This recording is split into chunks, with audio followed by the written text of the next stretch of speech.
Excuse me. Right, so what I'm doing here, I've got the stream running. So I'm going to put this back on. Now normally I wouldn't wear this helmet for this, but I'm just practicing. So bear with me.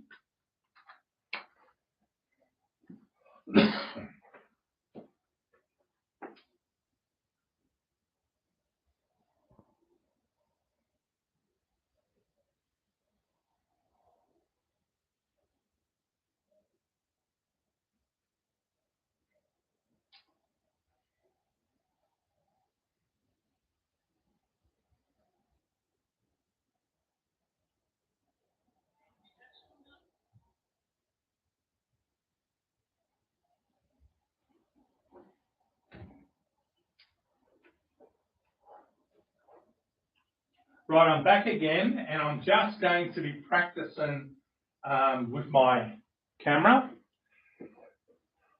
Next time I'll just put the camera on my head strap that I've got, but at the moment, actually I might put it on. I've got one here. Here we go. So I've got this, and yes, it does look a bit silly, okay, which is this. So I might actually use that. Yeah.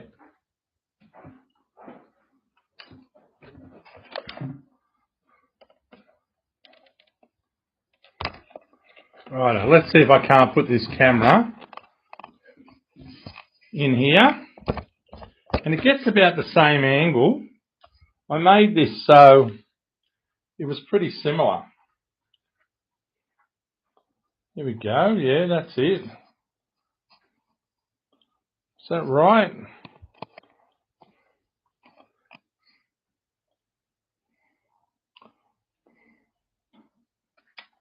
Sorry, I'm just trying to work this out. Bear with me.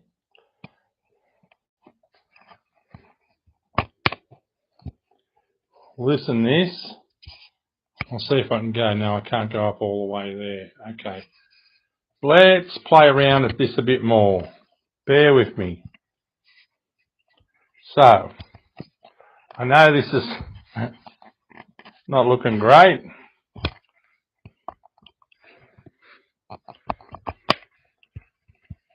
Righto. Let's see if I can't put this on. Oh yeah, that looks all right.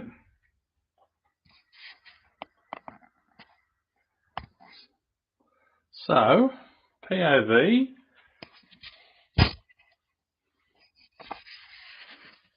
I'll just turn this around. There we go. There's the hands.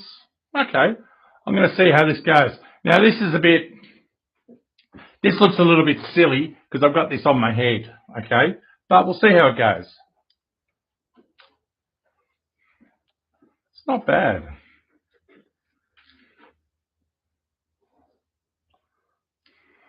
Okay. POV. Hands are there. I'll just go down a fraction more.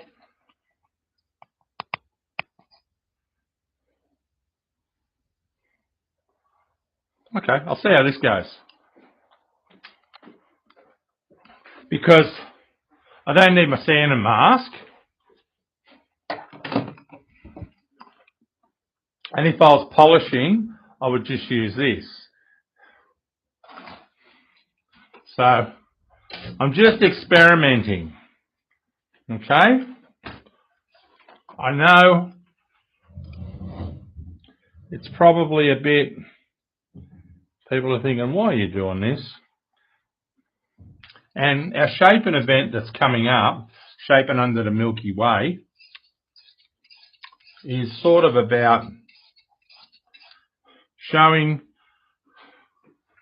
what we do, and that's part of it. Showing what we do, showing all the things that are coming through with our abilities, I suppose, what we're doing. And some of the people coming there are going to be, as Phil said, some of the people are going to be coming are going to be just there to meet some friends they haven't seen for a while. Some are wanting to see the board get made. So, some might be interested for about 5 minutes. Some might be interested for 10 minutes or an hour. But either way, I'm just going to go there, shape 2 boards, and I'll just probably, I'll have answering questions and stuff if anyone asks. So I'll have a microphone in my ear, and Phil will be able to sort of say, hey, so-and-so asked this, and I'll be able to answer a question while shaping. So it doesn't make me any better than anyone else for doing that. It's just giving people the opportunity to, ask questions while someone's working, because I guarantee you, no other fucking board maker in the world opens themselves up like that to the spotlight, and there's nowhere to hide. If you're standing in front of a crowd of people, there's nowhere to hide. Oh, hey, I just switched between your YouTube and Insta. I'm going to have to switch my laptop to get it all going. Yes! Awesome, Dave. Now, Dave, the reason we're doing this is because when at the shaping event, there'll be people standing around, and all you're going to see is me from the distance, 5 or 10 meters away. But there are people that are going to be able to click on the YouTube and actually watch this view, which is, most people do that on their phones. So that's the idea of it. So it's not hard to do it, get them both up, but I look forward to the comments from people like yourself, and John Gibson overseas was commenting on it, and it's interesting. John said to me, "Oh, the comments are turned off on your YouTube," so I turned them back on. So it should be good.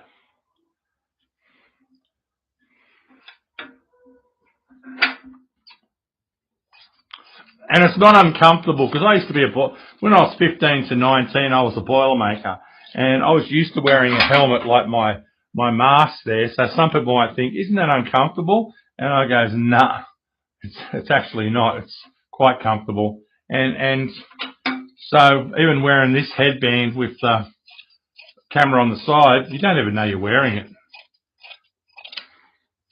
So it is pretty comfortable. What's that? And that's it. And that's what we're trying to do. We're not trying to say we're better than anyone else. We're just trying to offer the best experience.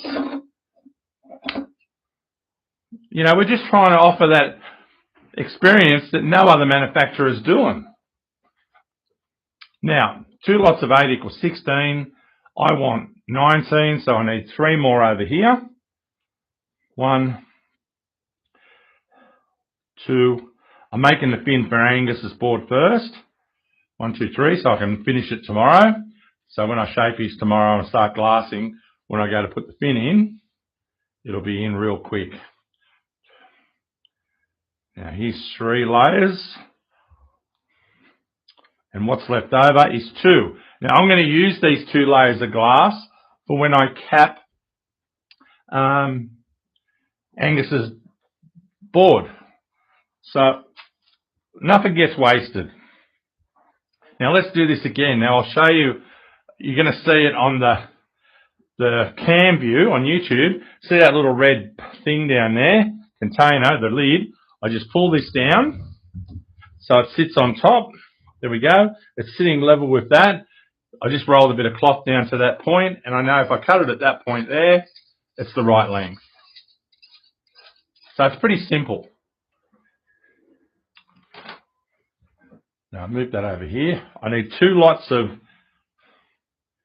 18. So I want to get used to this cam and all that sort of stuff. So when I go down to binge in 6-7 weeks, I've got it all down pat, okay? And I understand how long the camera can work for. It says 3 hours. So this webcam says 3 hours. So that's a fair amount of time. I'm going to be shaping for about 3 hours, shape 2 boards, but I'll have a break halfway through it. And yeah, so it's going to be interesting, you know, like I'll probably lose my bloody voice halfway through it. And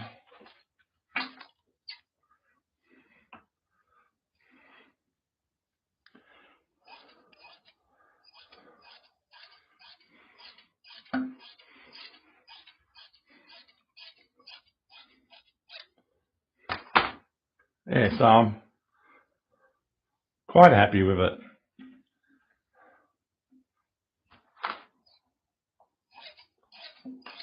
But you'll be able to see me glass the fin. So, you know, you just don't get this sort of thing on any of the manufacturing websites. All you get is people finishing off a shape that's normally been computer shaped, and they try and tell you that they hand shaped it, which most of the time, unfortunately, isn't true. Unfortunately, there's a lot of deception in our industry, and I know for a fact because one of my friends does a lot of the hand cutting for them, the shaping. So on the profile,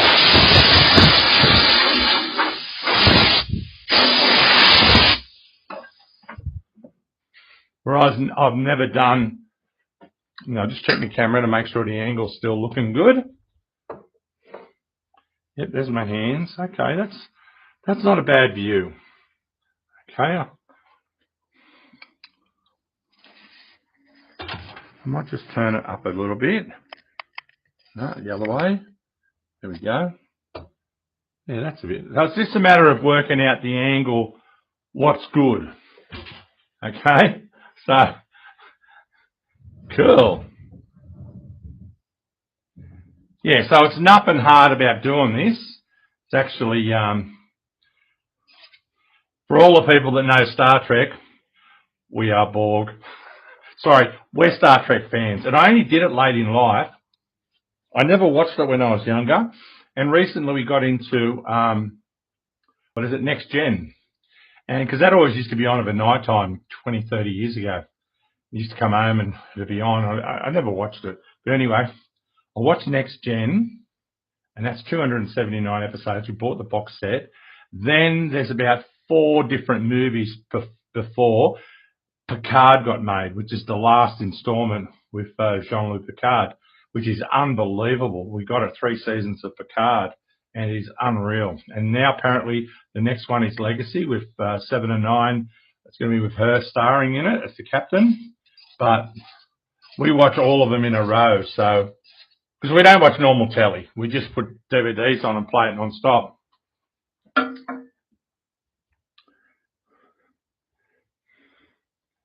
Yeah, so I've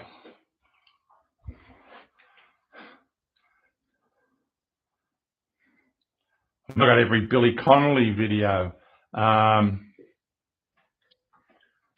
We've got Call the Midwife. Kim loves Call the Midwife. I like it too now. Good show. We've got 15 seasons of that. So we just watch that over and over. You don't get any fucking bullshit news. You don't get nothing. You don't get commercials. It's absolutely wonderful. You can watch anything. You watch surfing videos if you want, but we don't watch mainstream telly. The only mainstream telly we have on is 9 Life. And that's stuff like Fixer Upper and all the home renovation shows. The one of the girls, Good Bones, The Girl and the Mother. We watch all those shows, which are really good. Restored of the Fords.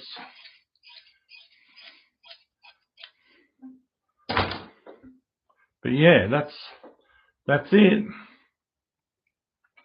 And yes, I've been off. I've had a couple of weeks off, which was really nice. Had to do a few other things.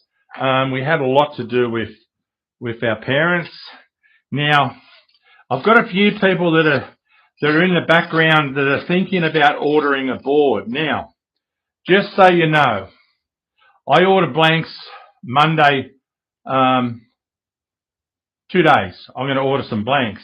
Now, because Surf Blanks is going to be opening up, they're going to have so many orders, right?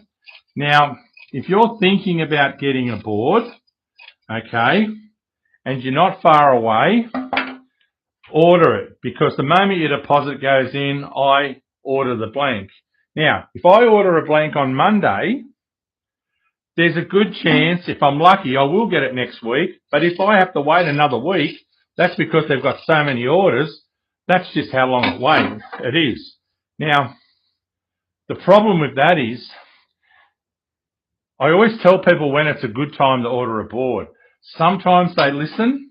Sometimes they go, oh shit, I'm going to order a board. And sometimes they don't. So what happens is you can end up in a waiting list. And if I've got a heap of people, all I would say is if you're thinking about getting a board, order one, because I'm ordering blanks on Monday. So that means I've got a minimum of a week to wait. Hang on, just let me count these. 1, 2, 3, 4, 5, 6, 7, 8, 9, 10, 11, 12, 13, 14, 15, 16, 17, 18. Let me count that again.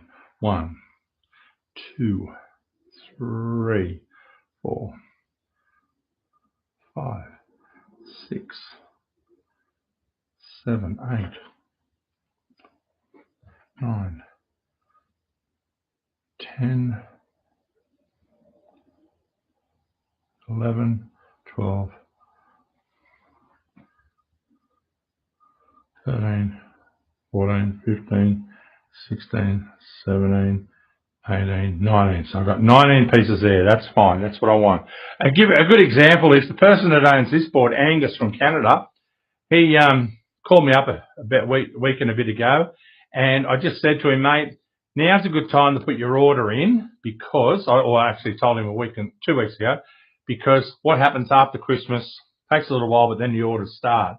Now, if you get your order in first, yours will be the first board, which it is. I'm making his in the next few days. If he would have waited, say, 2 more weeks, I could have 5 in front of him. So that means his board's going to be over a month and a bit away, you know. So that's why I say to people, don't hold off. Like I've got Pedro. I'm going to text him tomorrow and say, Pedro, if you're wanting your board quicker, 4, 5, put your order in, 6, deposit, 7, 8, 9, 10, 11, 12, 13,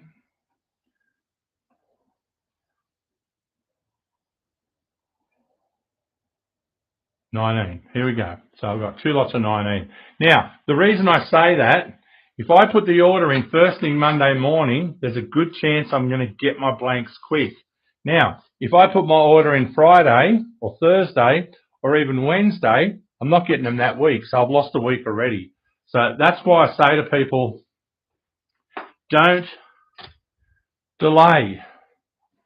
If you've got your stuff there ready to go, just do it, because you'll end up waiting and going, fuck, I wish I got it. And when people call me and say, oh, how long till my board's ready? I do say to them, well, if you would have ordered it 2 weeks ago, you'd have it now.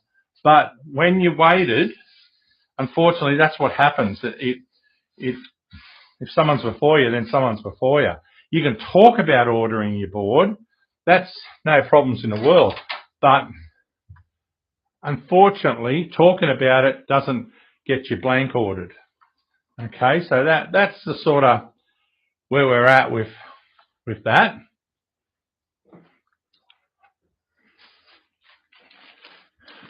Now there's my decal that's going in.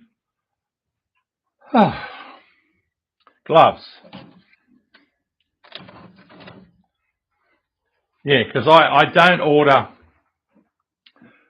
order blanks in advance, because what happens is you have to carry too much. You could carry 20 grand worth of blanks and you still wouldn't have all the blanks that you need.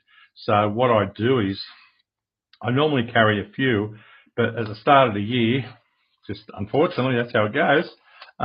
You just can only do it as you get your deposit. What the deposit does, the deposit pays for the materials, and that's how you order your blanks, and that's the way to do it. We don't have overdrafts in Surfboard Industries where you outlay 100 grand and then pay interest on it. It doesn't work that way. The only way you do it is pay cash when you order your materials. Too many companies. Remember the company up Queensland that went broke? $2 million. I know a few people were owed 50 grand, 70 grand. That's what happens when you do business like that. So what we do is I ring up, order my blank, pay for it as soon as it gets ready to go. And that's the way to do it. It's a safe way to do it anyway.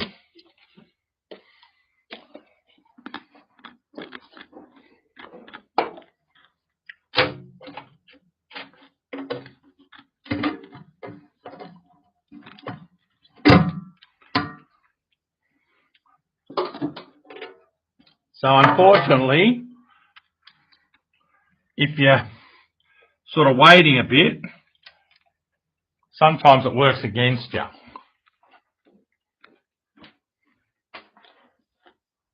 A lot of people don't realise how that works.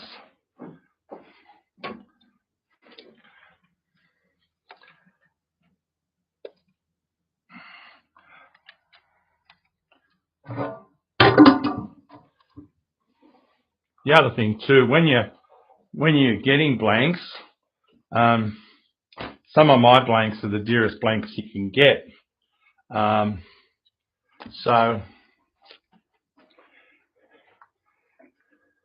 it does add up. And for some reason, a lot of people think in our industry that surfboard makers make a fortune, but it's sort of not that case. You're just doing like everyone else in business. Here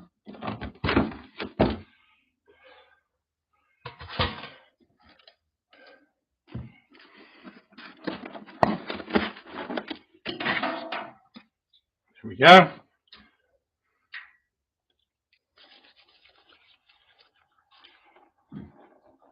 Now, time to do, this is exciting.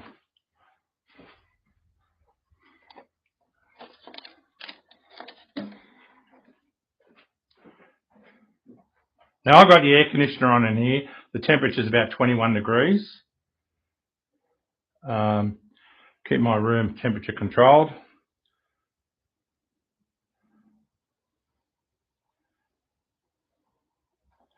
Now I'm just stirring in a little bit of styrene.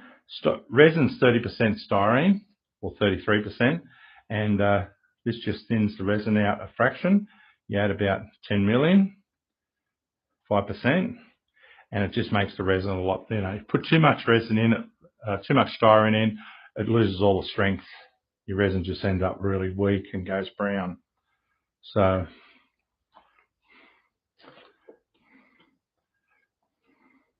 I remember in the 80s there was this glasser in Sydney that used to put about 30 mils of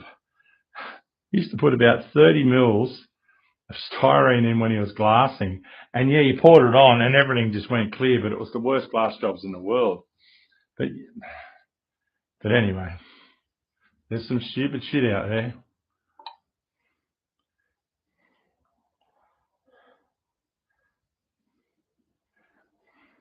Now I don't want this getting too hot, so I only put in 0.5%. And as I said, if you want to see this view from a camera, go to Peter Shapes on YouTube and you'll see it. Okay.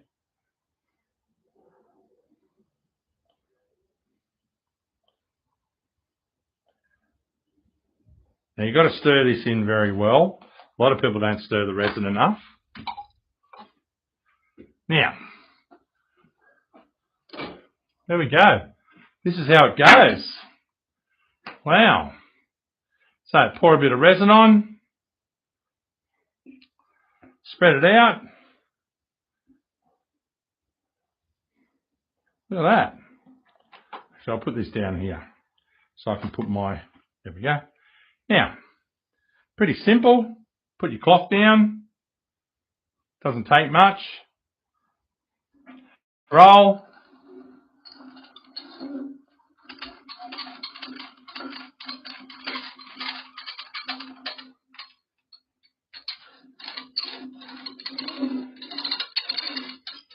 There we go. That doesn't take much. Always start it off nice and wet.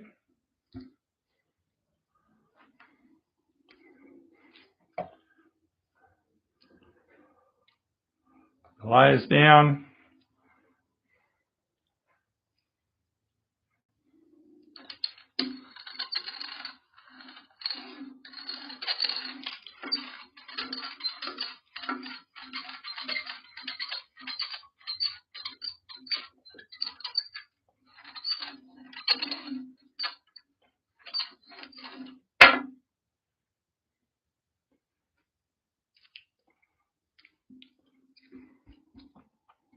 I know this looks, it does look quite easy, but believe me, sometimes you put the stuff down and it all goes to shit. So, I mean, I've done this for 40 years, so I make, it does look easier than what it is, okay? So, I'm not saying that's great, I'm a legend or anything, but I'm just saying this placement of the glass, I've seen people try and do this and they end up just covered in the resin crinkles and they have all sorts of problems. That's all right, but that's what I'm a great believer in. Practice makes perfect.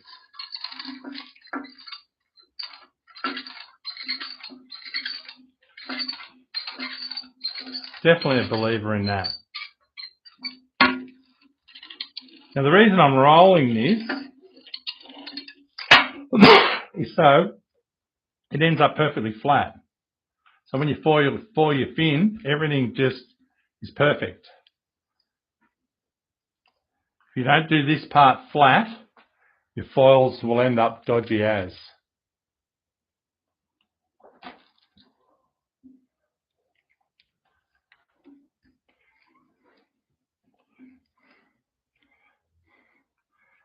So it's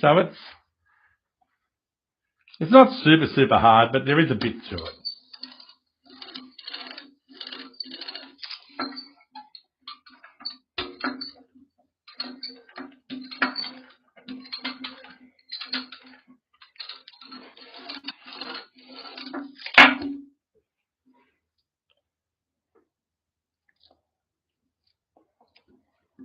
And I think this sort of stuff, people go, fuck, I didn't realise that's how you do it.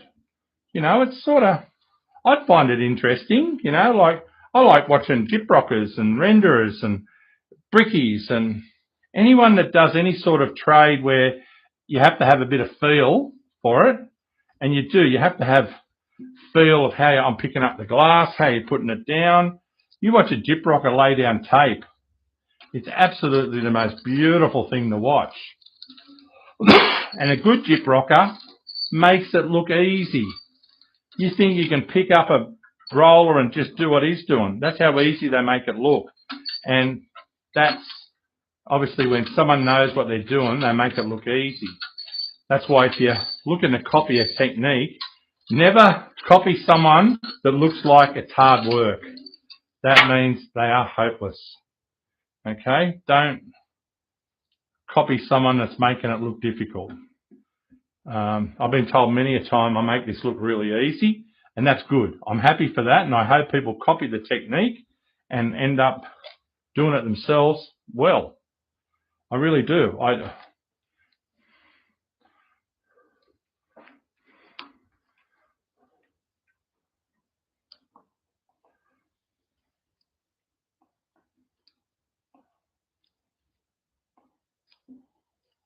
Sorry, I just picked up a bit of bloody red.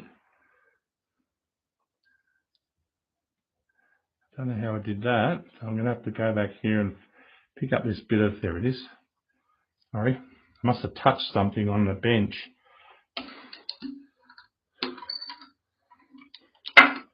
Yeah, I must have touched it on the bench. But yeah, so some people make it look really easy and some people make it look really hard. Just careful who you copy.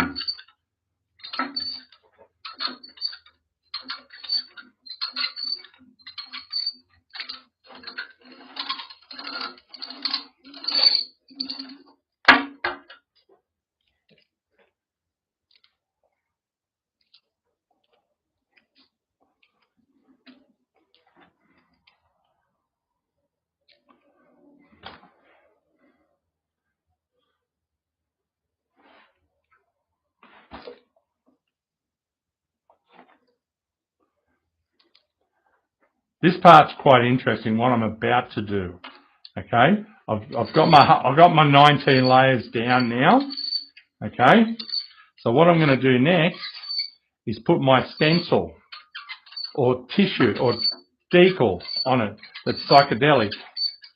Okay, so that decal's about to go on, and then I'm going to line it up. Earlier on, you would have seen when I put my fin in position, I drew on. There's my stencil, so I put that on. Now earlier on, you've seen me with the stencil, and I lined it up. I'm lining it up with this. So when I put my fin on, I've got it in the perfect position. Now, bear with me.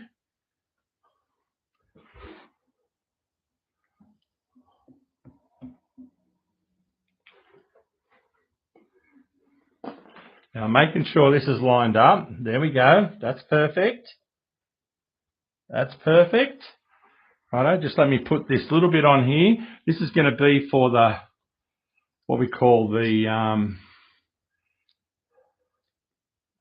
bloody hell, tail block. This one here.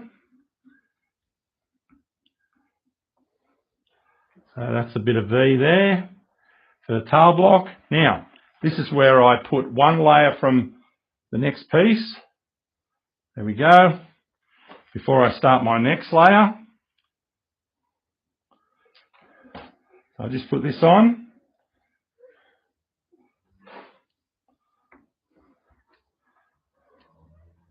Now, I'm going to roll this.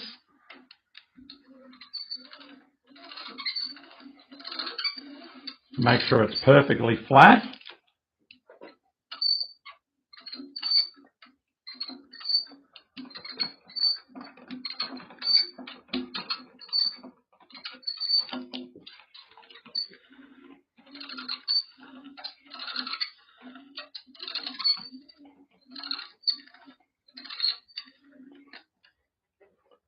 Now, I'm just going to clean this off and then line up my decal. Make sure it's perfect. I'm pretty sure it is. Yep, that's perfect. That's perfect. The decal's lined up. Now I'm just going to clean up a bit before I start the next layer, because what I'm going to do is do the next layer, do it with a few at once.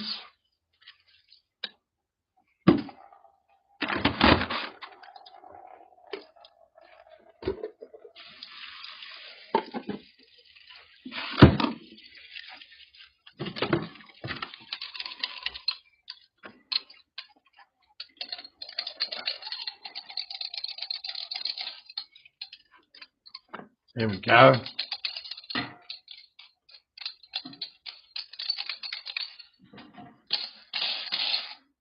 Now I'm going to change my gloves, put a new set of gloves on.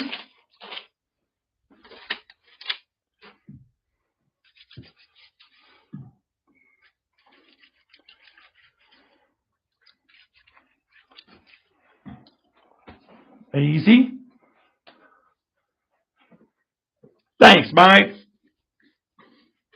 Yes. Happy New Year.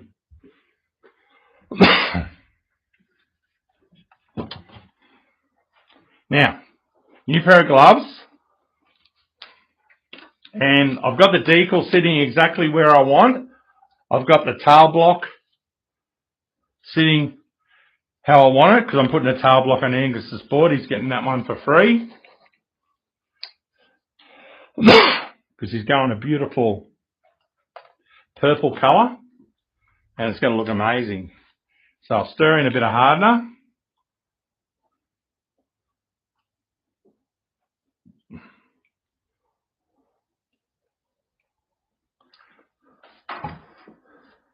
Now this last half of the -1 layer will come up real quick.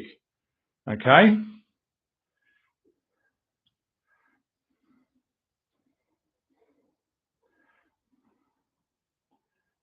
Stir that in really well. When you're only putting 0.5% in, you always make sure you give it a really good stir, which I am doing.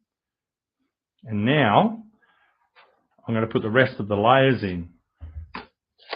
I use a new squeegee. Here we go. Put that there. Spread out my resin. That's pretty well gelled nearly. Now I start again. I'll just whack these layers on.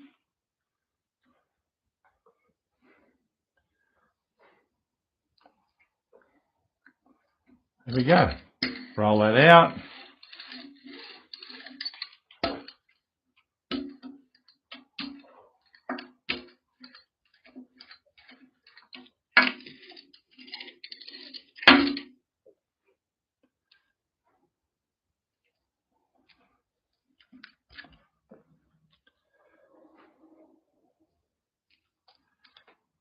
Here we have it. Look at that. I'll screen through these layers.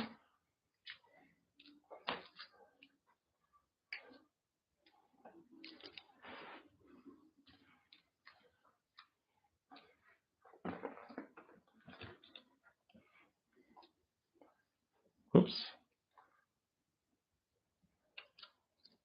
And a lot of people will find this. I've got one to do for a young lady up the coast too, Sam. She's getting a daisy chain, so I've got these 2 daisy chains on the go. She's from up from the north coast, and she's getting a nice 9-2 daisy chain.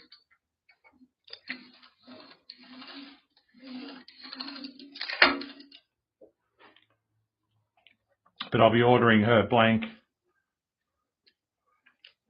soon.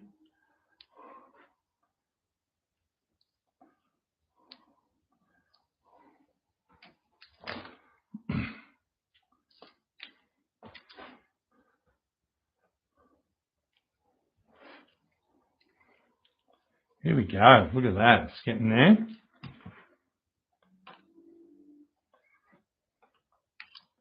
These spins are probably the nicest spins you'll see around. They certainly attract the most attention on the beach. No one else is making a fin like that. They can't do this in China because I hand lay up the fin and put the decal so there's no decal going through the base. Because what happens if you put a decal through the base, it'll split where the screw goes through. When you tighten it up, always happens, it splits. So I'm doing it this way, where I have no decal through the base. Takes a fraction longer, but it makes for the strongest fin you can have in the world. You know, so that's why these companies that get their shit made in China, they don't do it like this. They do the cheap, dodgy way where they put the whole panel has the decal in it, and they just cut it out, and then when you screw up your fin after a while, it splits between the hole in the front of your fin to the front of the tab on the fin, because it's prone to splitting. That's why I don't do it. You'll see this when I foil it. There'll be only fin panel at the front, and that's why they don't split. And the only way you can get one of these fins is by getting a daisy chain. I've had a lot of people ask if I can if I'd sell them and I'd say, yep, they're $2,350 and you get a free surfboard with it. Same with the daisy chain. I said to people, if you're thinking about getting one, all the boards are going up $100 at the start of the year, and a few people knew about it, I suppose, and I suppose they're hesitating, but there you go. I can't change that because materials have gone up. So, you know, it's just how it is. Yeah, so everything goes up, blanks go up, resin goes up, sandpaper goes up, electricity goes up, and it's $100.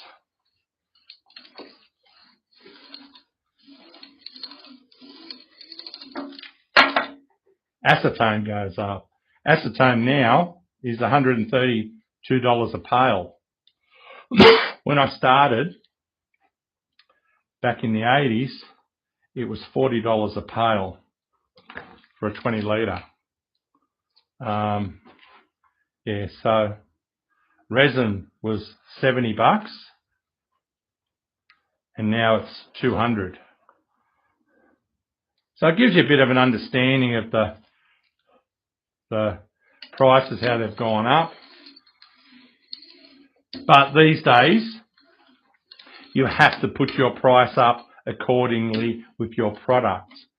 The problem is with the Chinese boards, they use slave labour. So, give you an example, if I get $500 to make a surfboard in labour, the guy in China only gets $50. Okay, so that's what you're buying. When you buy from these ones at surf shops where you see them and they're selling a mal for $800, just remember the guy that made the board, or guys, probably only got $50 total in the board. So that's why it's that price. And hence the materials they use are cheap because the people that make the blanks and all that sort of stuff get paid less as well. So that's the only reason they're cheaper, not because the surf shop's your buddy or something like that. No, unfortunately, it's a case of they're getting boards made with slave labour. We don't. You know, that's the difference. If I was to sell these fins, I'd sell them for $350 because that's what it cost me to make them. But I wouldn't sell them for that because I don't need to make them to make someone else's board. Well, it wouldn't suit any other board out there anyway because no one's doing the proper shape, the roll bottom, all the stuff I'm doing with this one. They're all doing the what they call the toned down version, and that's one thing we don't do here at Peter Surfboards is tone down. Righto, so that's now 38 layers, perfectly flat, not floating or anything, perfectly flat. Now get rid of this excess. I'll just scrape a bit of that, put a bit on my stand.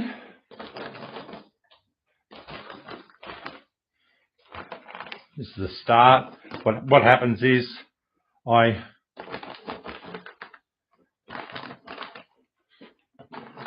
put a bit of resin on the stand so eventually it won't heat up and burn a hole through.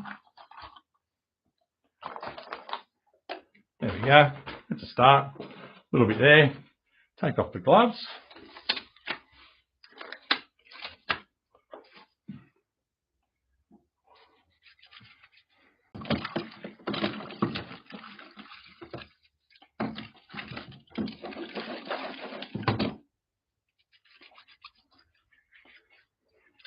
And when I come back, I'm going to rechange my container of acetone here. It's empty nearly. I'll just have enough to clean this.